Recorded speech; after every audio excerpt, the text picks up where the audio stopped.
मला ज्या घरात सुरक्षित वाटायला हवं होतं तिथेच माझ्यावर एक सावली पडली.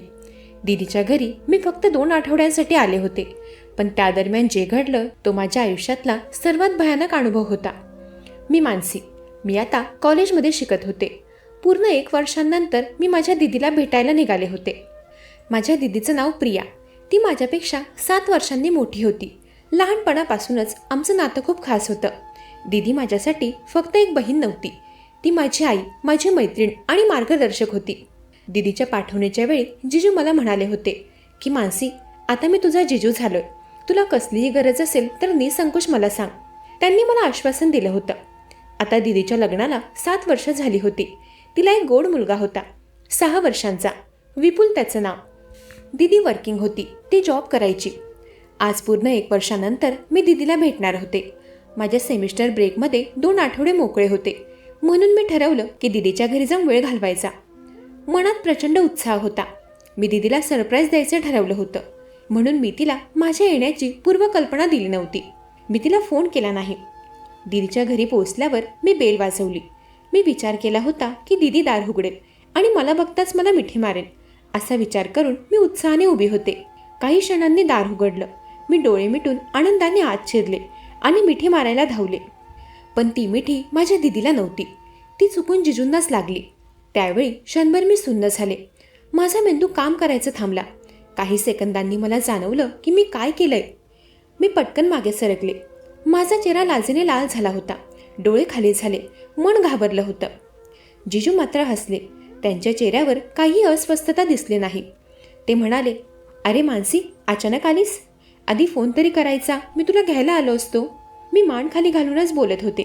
मी म्हणाले, सॉरी जिजू, मला वाटलं दीदी दार उघडणार. मी लाजत बोलत होते, पण जिजू मात्र एकदम रिलॅक्स होते.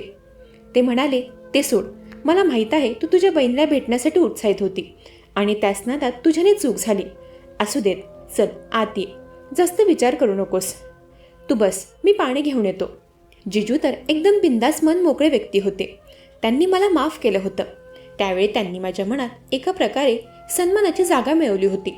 पण त्या चांगुलपणामागील खरं कारण मी तेव्हा जाणून नव्हते. असो, त्या दिवशी दीदी मला घरात कुठे दिसत नव्हती.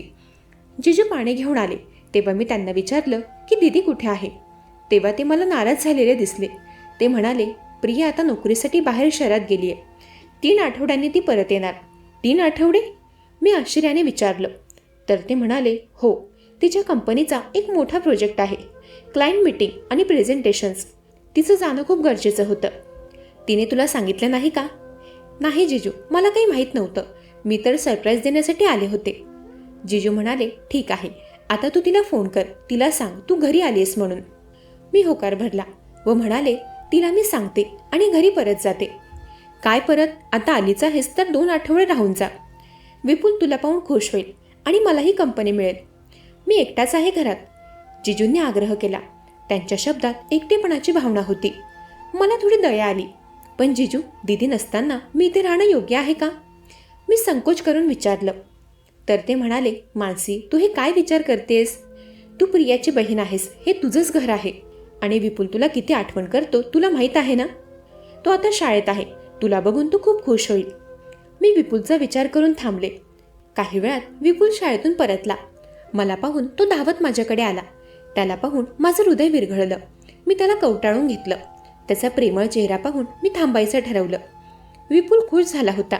तो मला विचारू लागला, मावशी, तू किती दिवस राहणार? तेव्हा मी जिजूंकडे पाहिलं. ते आशेने माझ्याकडे पाहत होते. मग मी म्हणाले, काही दिवस थांबते.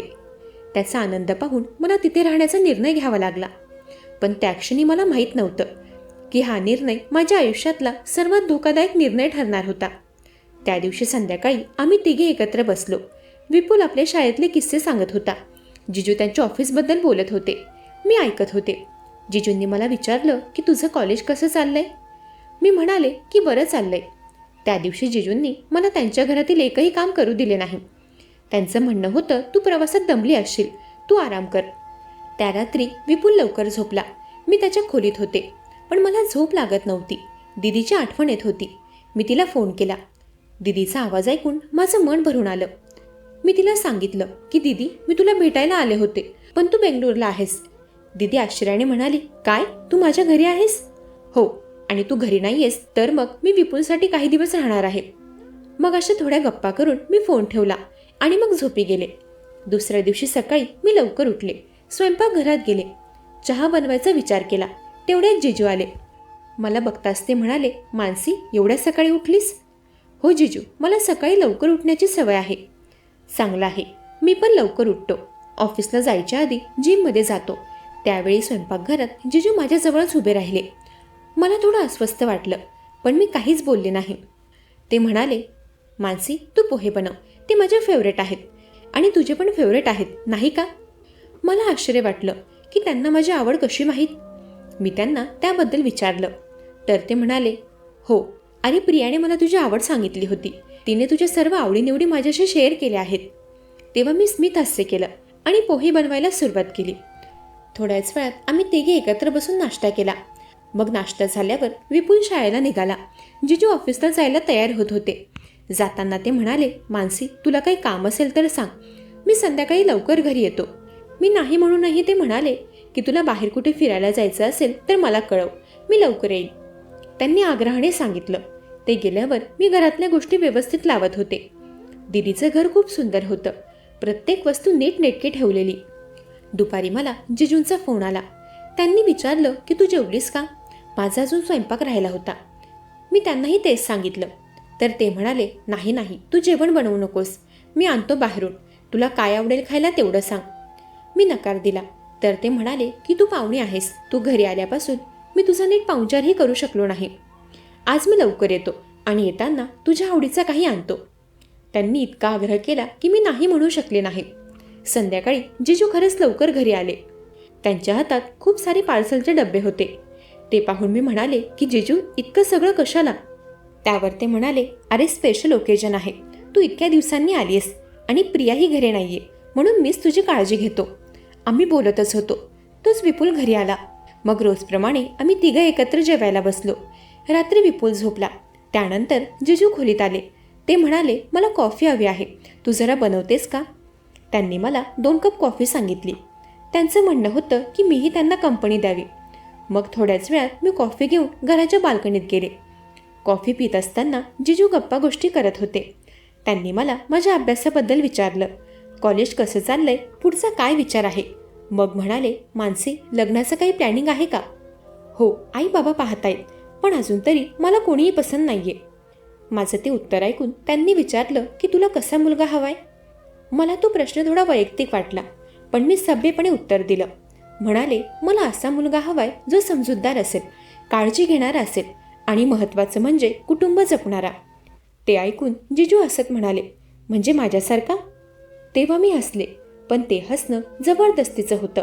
मला त्यांचा प्रश्न आणि कमेंट थोडं अयोग्य वाटलं, पण मी विचार केला की कदाचित ते फक्त मज्जा करतायत. पुढचे काही दिवस असेच गेले. जिजू दररोज माझ्याशी जास्त वेळ बोलू लागले. विपुल शाळेत असताना आम्ही दोघे घरात असायचो. ते त्यांच्या आयुष्याबद्दल, त्यांच्या समस्यांबद्दल बोलू लागले. एके दिवशी दुपारी ते लवकर घरी आले. सुरुवातीला बळच इकडच्या तिकडच्या गप्पा केल्या आणि मग हळूच म्हणाले, मानसी मला तुझ्याशी काही बोलायचं आहे. तेव्हा मी थोडी घाबरले. मी विचारलं की काय झालं जिजू? ते म्हणाले, तुला माहिती आहे का प्रिया किती किती दिवसांनी घरी येते ते? मी म्हणाले, हो माहिती आहे, ती 3 आठवड्यांनी येणार आहे. मी म्हणाले, हो माहिती आहे, ती 3 आठवड्यांनी येणार आहे ना? हो, पण हे एका वेळेचं नाहीये, हे असं नेहमीचं होतं. ती नोकरीत इतकी गुंतलेली असते की घर, मुलगा, नवरा तिला काहीच दिसत नाही. जिजू उदास आवाजात बोलत होते. मला त्यांना काहीच उत्तर देता आलं नाही. ते पुढे म्हणाले, तुला माहिती आहे मानसी, विपुलला सकाळी तयार करणं, त्याच्या गरजा पूर्ण करणं, त्याच्या शाळेच्या मीटिंग्सला जाणं, हे सगळं मीच करतो. प्रियाकडे तर वेळच नाही परिवारासाठी. मी दीदीची बाजू घेऊन म्हणाले, पण जिजू दीदी खूप मेहनती आहे, तिला तिचं करिअर महत्त्वाचं आहे आणि ती घरकाम पण करतेस ना. ते म्हणाले, तू तिची बहीण आहेस म्हणून तिला सपोर्ट करतेस, हे स्वाभाविक आहे, पण सत्य हे आहे की या घरात मी भावनिकदृष्ट्या एकटाच आहे. बोलत असताना त्यांचे डोळे ओलसर झाले होते. मला त्यांची दया आली, पण काहीतरी चुकीचं वाटत होतं. जिजू तुम्ही दीदीशी बोला ना, तिला तुमच्या भावना सांगा, कम्युनिकेशन खूप महत्त्वाचं असतं. मी त्यांना सल्ला दिला. त्यावर ते म्हणाले, मी बोललोय पण ती ऐकत नाही. ती म्हणते, अभिजित तुम्ही ओव्हर रिॲक्ट करताय, मी माझं काम करते आहे. पण मानसिक काम आणि कुटुंब यात बॅलन्स असायला हवा ना. मी होकारार्थी मान हलवली. ते पुढे म्हणाले, तू खूप समजदार आहेस मानसी. तुझ्याशी बोलल्यावर मला बरं वाटते. तू प्रियापेक्षा जास्त मॅच्युअर आहेस.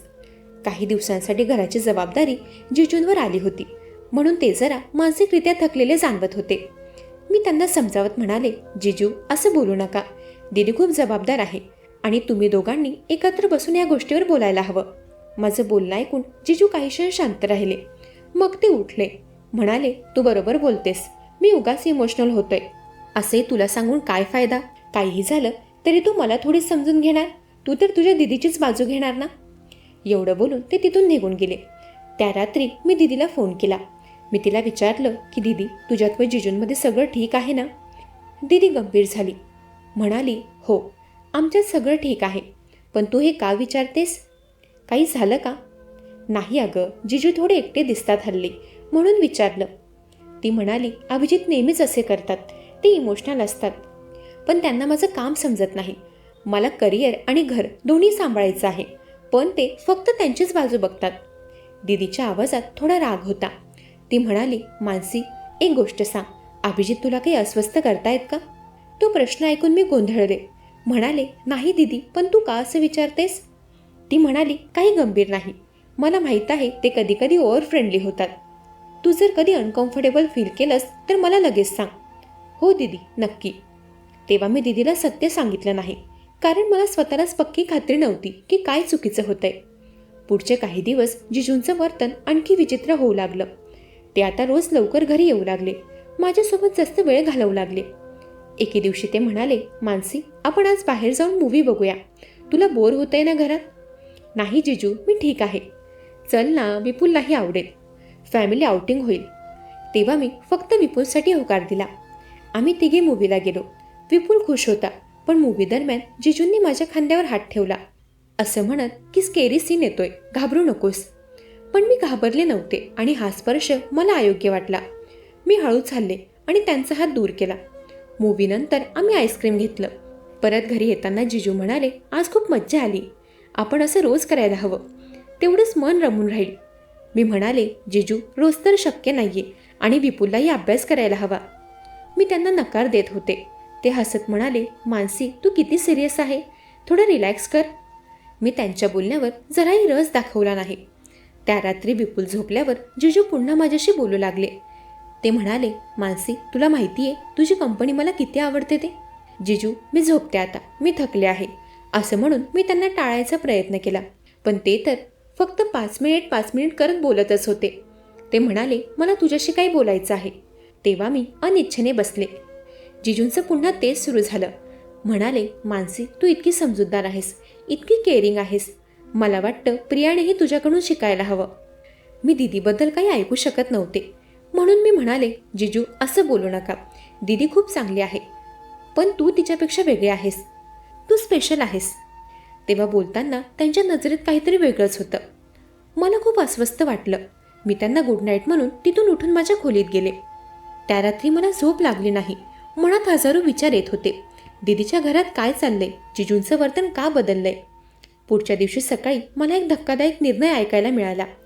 जिजू नाश्त्याच्या वेळी म्हणाले, मानसी, मी एक निर्णय घेतलाय. मी विपुलला बोर्डिंग स्कूलमध्ये ठेवणार आहे. मी थक्क झाले. काय? पण जिजू, विपुल अजून खूप लहान आहे. तो आता 7 वर्षांचा होतोय. त्याला इंडिपेंडन्स मिळायला हवं आणि चांगल्या बोर्डिंग स्कूलमध्ये त्याचा सर्वांगीण विकास होईल. पण जिजू, दीदीला माहिती आहे का? मी तिला सांगेन, पण मी ऑलरेडी ॲडमिशन प्रोसेस सुरू केली आहे. पुढच्या महिन्यापासून तो जाणार. जिजूंनी तेव्हा सरळ त्यांचा निर्णय सुनावला होता. बहुतेक त्यांनी दीदीला काहीही सांगितलं नव्हतं. ते तेव्हा एकच म्हणत होते की प्रियाला तर नोकरीशिवाय काहीच दिसत नाही, तिला काही फरक पडणार नाही आणि मलाही थोडा वेळ हवाय स्वतःसाठी. मला जिजूंचा खरा हेतू समजू लागला. ते विपुलला दूर पाठवून मला आणि त्यांना एकटे करू इच्छित होते. मला खूप राग आला. मी ठामपणे बोलले की जिजू, हा निर्णय चुकीचा आहे. विपुल आईबाबांच्या सहवासात असायला हवा. त्याला बोर्डिंग स्कूलमध्ये पाठवणं योग्य नाहीये. मानसी, तू या गोष्टी समजत नाहीयेस. माझा निर्णय झालाय. पण जिजू, दीदीला विचारा तरी किमान. मी सांगेन तिला, तू टेन्शन घेऊ नकोस. एवढं बोलून ते तिथून निघून गेले. पण मला खात्री होती की जिजूंचा निर्णय पूर्णपणे स्वार्थी आहे. त्या दिवशी दुपारी मी गुपचूप दीदीला फोन केला. दीदी, तुला माहिती आहे का, जिजू विपुलला बोर्डिंग स्कूलमध्ये पाठवणार आहेत. दीदी शांत राहिली. काही क्षणानंतर ती म्हणाली, हो त्यांनी सांगितले. आणि तू मान्य केलंस? नाही मानसी, मी विरोध केला, पण अभिजित ऐकत नाहीयेत. ते म्हणतात हे विपुलच्या भल्यासाठी आहे. पण दीदी हे चुकीचं आहे. मला माहीत आहे मानसी, अभिजित आणि माझ्यात गेल्या काही महिन्यांपासून खूप प्रॉब्लेम्स आहेत. आम्ही काउन्सिलिंग पण घेत आहोत. ते ऐकून मला धक्का बसला. काय? तुम्हाला कधी सांगितलं नाहीस? कारण मला कोणालाही तणावात आणायचं नव्हतं. पण सत्य हे आहे की अभिजित बदलले आहेत. ते पॉझिटिव्ह झालेत, कंट्रोलिंग झालेत. दीदी मग तू इथे का नाही आहेस? परत ये घरी. दीदी म्हणाली, मानसी मी येते. माझा प्रोजेक्ट जवळजवळ कंप्लीट झालाय. मी पुढच्या आठवड्यात घरी येणार आहे. पण तू मला एक प्रॉमिस कर. काय? जर अभिजितने तुला कधी अनकम्फर्टेबल केलं, काही अयोग्य वाटलं तर तू लगेच मला कळव आणि त्या घरातून बाहेर पड. हो दीदी, पण तू लवकर ये. मी येते, तू काळजी घे स्वतःची. फोन ठेवल्यानंतर मला भीती वाटू लागली. दीदीचे शब्द ऐकून मला समजलं की परिस्थिती माझ्या विचारांपेक्षा जास्त गंभीर आहे. मी त्या घरात फक्त माझ्या भाच्यासाठी थांबले होते. त्या दिवशी संध्याकाळी विपुल घरी आला तेव्हा तो खूप उदास दिसत होता. मी त्याला नाराज होण्याचं कारण विचारलं तर तो म्हणाला, बाबांनी सांगितलंय की मला बोर्डिंग स्कूलमध्ये जायचंय. मला नाही जायचंय मावशी. तो रडू लागला. मी त्याला कवटाळून घेतलं. तू जाणार नाहीयेस विपुल, मी आईशी बोलते. तो तेव्हा खूप खुश झाला होता. त्या रात्री विपुल लवकर झोपला. मी विपुलच्या खोलीत होते तेवढ्यात जिजू आले. त्यांनी विचारलं की विपुल झोपला? मी होकार भरताच ते म्हणाले, मानसी तू बाहेर ये, मला तुझ्याशी बोलायचं आहे. मी बाहेर गेले. जिजू हॉलमध्ये बसले होते. मी उभी राहूनच विचारलं की काय बोलायचं होतं. त्यांनी मला बसायला सांगितलं. तेव्हा मी सोफ्याच्या दुसऱ्या टोकाला बसले. जिजू बोलू लागले. म्हणाले, मानसी तू विपुलला काय सांगितलंस? तो रडत होता म्हणून मी सांगितलं की त्याला बोर्डिंग स्कूलमध्ये जाण्याची गरज नाहीये. तर ते म्हणाले, मानसी तू माझ्या निर्णयामध्ये दखल देऊ नकोस. पण जिजू हा निर्णय चुकीचा आहे. तुला काय माहीत चुकीचं बरोबर? तुझं अजून लग्न तरी झालंय का? जिजूंचा आवाज उंचावला होता. मी शांतपणे म्हणाले, जिजू मी फक्त विपुलच्या भल्यासाठी बोलत आहे. जिजू उठले आणि माझ्या जवळ आले. मानसी तुला सत्य माहीत आहे का? मी विपुलला का पाठवतोय? मी तेव्हा घाबरले होते. तरीही मी त्यांना कारण विचारलं. तेव्हा जिजू जे बोलले ते ऐकून मला धक्काच बसला. ते म्हणाले, कारण मला तुझ्यासोबत वेळ घालवायचा आहे, फक्त आपण दोघे. माझं हृदय जोरात धडधडू लागलं होतं.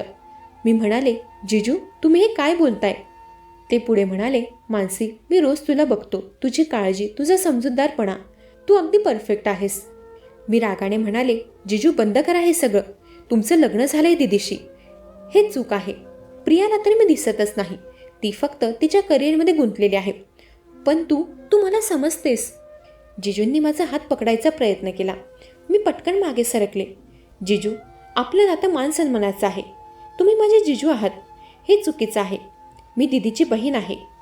मानसी प्लीज मला एक संधी दे, मी तुला खुश ठेवू शकतो. मला आता खरंच भीती वाटू लागली. मी म्हणाले, मी उद्या घरी जाते, मला इथे राहायचं नाहीये. मानसी शांत हो. नाही तुम्ही माझ्याजवळ येऊ नका. तेव्हा मी पळतच विपुलच्या खोलीत गेले. आतून दार लावलं. माझे हात थरथरत होते, डोळ्यातून अश्रू उघळत होते. मी लगेच दीदीला फोन केला, पण तिचा फोन स्विच ऑफ होता. मला काय करायचं समजत नव्हतं. त्या रात्री मी एक क्षणही झोपले नाही. दाराजवळ चेअर ठेवून खोली बंद ठेवली. विपुल शांतपणे झोपला होता. मी ठरवलं सकाळ होतच मी या घरातून निघणार आहे. दुसऱ्या दिवशी पहाटे 5 वाजता मी उठले. हळूच विपुलला न जागवता मी माझं सामान पॅक करू लागले. तेवढंच विपुल जागा झाला. मावशी तू कुठे जाते? त्याने घाबरून विचारलं. मी त्याला सांगितलं की मला घरी जायचंय, माझ्या आईबाबांना माझी आठवण येते. तो म्हणाला, पण तू आठवडाभर राहणार होतीस ना मावशी? हो, पण अर्जंट काम आलंय. विपुल रडू लागला. मावशी मला सोडून जाऊ नकोस, मला बाबांचं वर्तन समजत नाहीये, आईही घरी नाहीये आणि आता तूही जाणार. माझं मन तुटत होतं, पण मला माझी सुरक्षा महत्त्वाची होती. विपुल मी लवकरच परत येते, प्रॉमिस, आणि तुझी आई पण येणार आहे लवकर. असं म्हणत मी विपुलला मिठी मारली आणि बाहेर आले. जिजू स्वयंपाकघरात होते. त्यांनी विचारलं, मानसी इतक्या सकाळी कुठे निघालीस? मी घरी जाते, आई बाबा आजारी आहेत. मी खोटं बोलले होते. ते म्हणाले, मी तुला सोडतो रेल्वे स्टेशनवर. मी नाही म्हणाले. तर ते म्हणाले, मानसी काल रात्रीच्या गोष्टींसाठी मला माफ कर. मी इमोशनल झालो होतो. तू चुकीचं समजलीस. प्लीज मानसी थांब, आपण बोलूया. नाही, आणि मी दीदीला सगळं सांगणार आहे. माझं बोलणं ऐकून जिजूंचा चेहरा रागाने लाल झाला. ते म्हणाले, तू तिला काय सांगणार? मी काहीच चुकीचं केलं नाहीये, फक्त माझ्या भावना व्यक्त केल्या. तुमच्या भावना अयोग्य होत्या आणि विपुलला बोर्डिंग स्कूलमध्ये पाठवण्याचं खरं कारण मला माहीत आहे. तेव्हा मी घाबरत होते, पण तरीही धैर्याने बोलले. त्यांनी माझा हात पकडला. तू कुठेही जाणार नाहीयेस. मी ओरडले की सोडा माझा हात. माझ्या आवाजाने विपुल धावत आला. म्हणाला, बाबा मावशीला सोडा. त्याला पाहून जिजूंनी माझा हात सोडला. मी पटकन दार उघडलं आणि बाहेर पडले. बाहेर मी बुक केलेली टॅक्सी आलीच होती. मी कारमध्ये बसले आणि निघाले. माझे हात थरथरत होते, पण मी सुरक्षित होते. घरी पोहोचल्यावर आई बाबा आश्चर्यचकित झाले. आईने विचारलं की मानसी, तू इतक्या लवकर परत कशी आलीस? मी रडू लागले. तिला मी सगळं सांगितलं. ते ऐकून आई बाबा शॉक झाले. म्हणाले, आम्ही अभिजितला सभ्य माणूस समजत होतो. आई म्हणाली, तू प्रियाला कळवलंस का? आई, दीदीचा फोन स्विच ऑफ आहे. मी काल रात्री ट्राय केला. बाबा म्हणाले, मग आता आम्ही तिथे जातो. तेव्हा मी बोलतच होतो तेवढ्यात दीदी स्वतः आमच्या घरी आली. मी धावत तिच्याकडे गेले. दीदी माझ्याकडे पाहून समजली की काहीतरी गंभीर घडलंय. मी तिलाही सगळं सांगितलं. दीदीचा चेहरा ऐकता ऐकता पांढरा पडला. मला माफ कर मानसी, मला माफ कर. दीदी रडू लागली. ती म्हणाली, मला शंका होतीच. मला माहीत होतं अभिजित बदलले आहेत, पण मी कधी विचार केला नव्हता की ती इतके मर्यादा ओलांडतील. आई म्हणाली, प्रिया, तुला अभिजितबद्दल काय बोलायचं आहे? तेव्हा दीदीने सत्य सांगितलं.